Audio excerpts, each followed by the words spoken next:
বন্ধুরা, আমার 75 day hard চ্যালেঞ্জে টার্গেট ডব্লিউপি অ্যান্ড কেপির আজকে তৃতীয় দিন।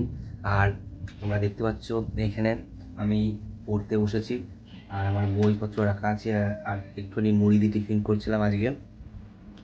এখন 12টা বাজে, আর 12টা থেকে একটা ফার্স্টে আমি জিকে কমপ্লিট করব, দেন 1 ঘন্টা ম্যাথ, দেন 30 মিনিট রেস্ট নিয়ে আবার 1 ঘন্টা জিআই করবো। তো চলো আজকে ভিডিওটা তোমরা শেষ পর্যন্ত দেখতে থাকো, ঠিক আছে? চ্যানেলে নতুন হয়ে থাকলে লাইক সাবস্ক্রাইব করে নিও। আর তারপর আস্তে আস্তে বাকি কথা হচ্ছে তোমাদের। আগে কিছু খেয়ে নিই, এই টিফিনটা করে নিই, ঠিক আছে? তো আজকে মূলত আমি জিকের যে পার্টটা পড়বো সেটা হচ্ছে ইতিহাসে ভারতীয় উপমহাদেশের প্রাগৈতিহাসিক যুগের সূচনা, বিভিন্ন নদী তীরবর্তী অঞ্চলে গড়ে ওঠা গুরুত্বপূর্ণ প্রাচীন সভ্যতা, মেহেরগড় ও সিন্ধু সভ্যতা, ঠিক আছে? সিন্ধু সভ্যতার বিভিন্ন আবিষ্কারকদের নাম ও সিন্ধু সভ্যতার গুরুত্বপূর্ণ তথ্যাবলী। তো আজকে এই পার্টটা, এই দুটো পেজ আমি আজকে পড়বো। আর তাছাড়া এদিকে আরও অনেক টপিক আছে, তো সেগুলো হচ্ছে নেক্সট দিন পড়বো। একদিনে বেশি খেতে গেলে বদহজম হয়ে যাবে, ঠিক আছে? তো আস্তে আস্তে পড়ি আজকে।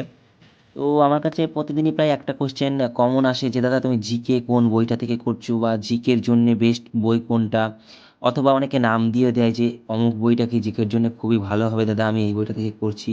তো একটা কথাই বলবো, রাইটার বা বই দেখে কিছু হবে না, কারণ মোটামুটি সব রাইটারই ভালোভাবে লেখে বইগুলা। সেক্ষেত্রে হয় কি, কিছু বই একটু স্ট্যাটিক বাইজ দেওয়া থাকে, কিছু বই একটু মানে অগোছালোভাবে দেওয়া থাকে।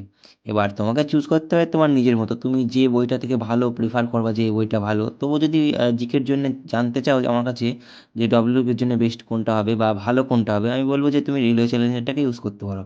কারণ রেলওয়ে চ্যালেঞ্জারটা ডব্লিউপির ক্ষেত্রে তোমার ভালোই কাজে দেবে, কারণ এই বইটাতে মোটামুটি স্ট্যাটিক ওয়াইজ ভালো জিকে করে দেওয়া আছে। আর তোমার বুঝতেও সুবিধা হবে, যেহেতু স্ট্যাটিক ওয়াইজ ছক করে দেওয়া আছে সুন্দরভাবে।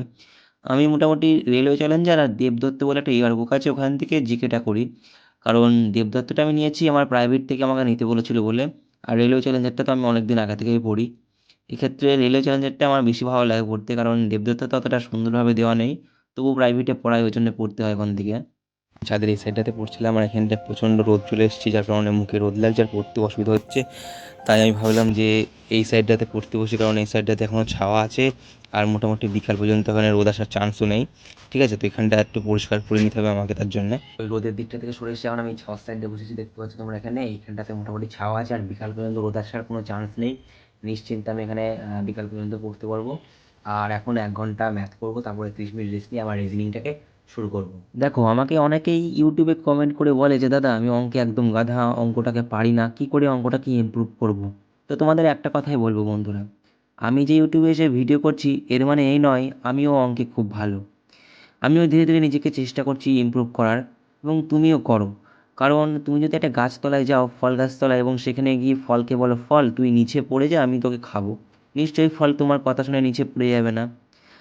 তার জন্য তোমাকে দুটো পথ অবলম্বন করতে হবে। এক হচ্ছে, নয় তোমাকে গাছে উঠে ফলটাকে পাড়তে হবে, নাই অপেক্ষা করতে হবে কবে গাছ থেকে ফলটা পড়বে।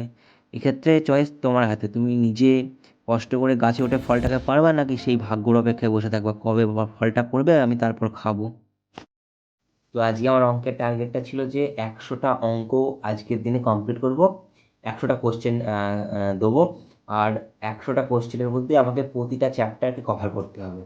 এবার সেক্ষেত্রে অনেক ভাবনা চিন্তা করার পর আমি একটা বুদ্ধি বের করলাম যে আমি 4টে চ্যাপ্টার করবো আজকে, 4টে চ্যাপ্টারের 25টা করে অঙ্ক করবো, তাহলে টোটাল 100টা হয়ে যাচ্ছে, 4 25 100। এবার এক্ষেত্রে আমার কি হচ্ছে, আমি অ্যাভারেজ একটা স্পিডে তোমার 4টে চ্যাপ্টারকে একদিনে রিভাইজ করতে পারছি, ঠিক আছে? পরের দিন আরও 25টা করবো, ঠিক আছে? এইভাবে 4টে করে চ্যাপ্টার খুব দ্রুত একসঙ্গে অ্যাভারেজভাবে কমপ্লিট হয়ে যাবে। এক্ষেত্রে কী হবে, একটা চ্যাপ্টার রিভাইজ করতে গিয়ে হয় কি, অন্য চ্যাপ্টারটা আমরা ভুলে যাই। তো এক্ষেত্রে সেই প্রবলেমটা আর আসবে না, তোমরা চাইলে এই শিডিউলটা ফলো করতে পারো। আর জিআইয়ের ক্ষেত্রে এখন যেটা করবো সেটা হচ্ছে ব্লাড রিলেশন আজকে প্র্যাকটিস করবো বন্ধুরা, কারণ ব্লাড রিলেশনটা প্রায় পারি না বললেই চলে। এই জায়গাটা না মানে ঘুলিয়ে যায়, এই চাচা নানা ফুফা দাদি এসব চলে আসে না, এই সব জায়গাটাতে মানে ওই এর ভাই অমুক তার ভাই তমুক, এরকম করে ব্লাড রিলেশনটা মাথায় করে পেঁচিয়ে যায়। তো আজকে ভাবছি যে ব্লাড রিলেশনটাকে একটু ভালো করে শিখে নেবো, আর শিখে নিয়ে প্র্যাকটিসটা করবো, ঠিক আছে? আমি মূলত রেলওয়ে চ্যালেঞ্জার থেকে জিআইটা করি, কারণ জিআই রেলওয়ে চ্যালেঞ্জারটা খুব সুন্দরভাবে দেওয়া আছে, ঠিক আছে? সলিউশনও দেওয়া আছে, প্লাস তোমার ভালো ভালো কোয়েশ্চেন আছে। সেক্ষেত্রে আমি রেলওয়ে চ্যালেঞ্জারটাকেই বেশিরভাগ জিআইয়ের ক্ষেত্রে ইউজ করি। লাস্ট যখন তোমাদের সঙ্গে কথা বলেছি তখন কটা বাজে জানো, 2:30, আর এখন প্রায় 3:30 বেজে গেছে। একটা কথা তোমাদের বেসিক্যালি আমার আজকে বলার আছে, সেটা হচ্ছে যে একভাবেও পড়তে কেউ বসো না, ঠিক আছে? প্রায় 7 ঘন্টা 8 ঘন্টা টানা কেউ পড়তে বসতে যেও না প্রথম দিনই। কারণ যে প্রবলেমটা তোমাদের মেন হবে সেটা হচ্ছে ব্যাক পেন, মানে এই শির দ্বারা মাথার জায়গাটাতে মানে ব্যথা হবে, ঘাড়ে ব্যথা হবে। আমি নিজে যেটা ফিল করেছি, ঠিক আছে?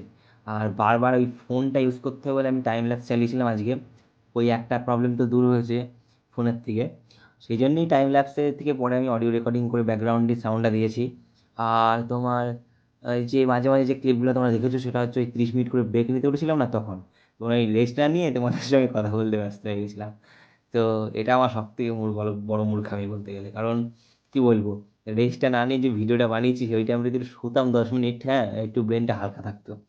তো যাই হোক, আজকের ভিডিওটা এই পর্যন্তই ছিল। যদি তোমাদের একটু ভালো লেগে থাকে কোনো খানটাই বা কোনো জায়গাটাই, আর তোমাদের যদি কোনো সাহায্য লাগে আমার কাছে, তো কমেন্ট কমেন্ট করে দিও। আর ভিডিওটা ভালো লাগলে লাইক অ্যান্ড সাবস্ক্রাইব করে আমার সঙ্গে অবশ্যই থেকো।